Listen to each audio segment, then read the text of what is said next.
Hi again.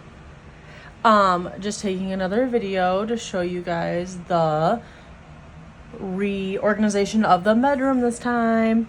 Okay. So, okay, clean this first. Sorry guys. Okay, so Daniels has officially changed out our bins. So we have our new Sharps bin, our new narcotic bin. So it doesn't have like the open drain thing. You have to unscrew it, waste your narcotic, and screw the top back on. So just be aware of that. We have a new black bin, and now there's a chart here that of what all goes in that, so you might want to check that out. And with this new larger black bin, we no longer have the blue bin that sits down here. So just so you're aware of that. As most of you are aware, IV tubing, primary tubing up here, secondary tubing here, IV kits here. What is this? Oh, PCA tubing here, and then this is kind of a different. One moment.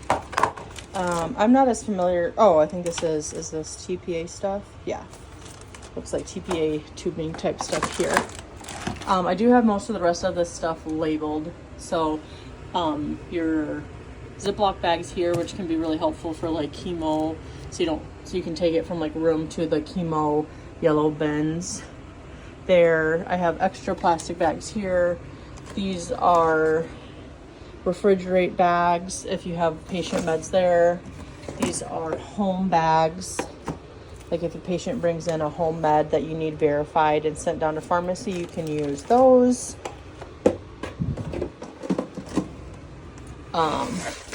Just extra flashlights if you need them in patient rooms, people to check pupils or whatnot. Patient labels, if our label printer on the Omnicell is broken, you have those here. And then in the back are if you need to label your primary or secondary tubing. Protection bags if you have an IV medication that needs to be protected from light. Backup chemo connectors. So the pharmacy should be sending up what you need if you're giving IV chemo, but we all know occasionally we're missing a connector you might need, so that's there. And these were a couple miscellaneous things that we didn't want to get rid of from the drawers that we're now using. We have a timer, a couple of these connectors that are no longer in distribution.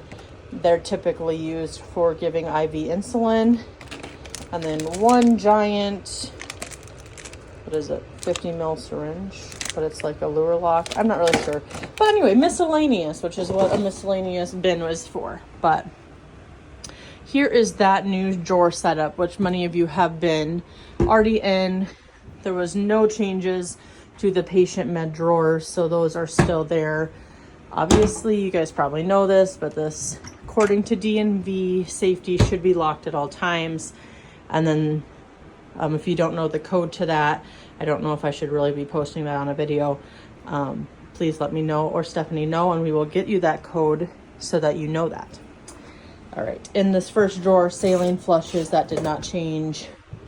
This drawer, pill splitters, crushers, extra carb ejects, and then we left the calculator for MedCalc if you need it. IV needles or catheters, whatever you call them, 22, 20, 18 gauges, and then your caps, extension tubing, and then your splits there. This changed a little bit. So your extra saline flushes that we usually put in the drawer up here. If you notice that these are remaining in the box from distribution, please signal that to me or Stephanie, because they should be coming from distribution like this, okay?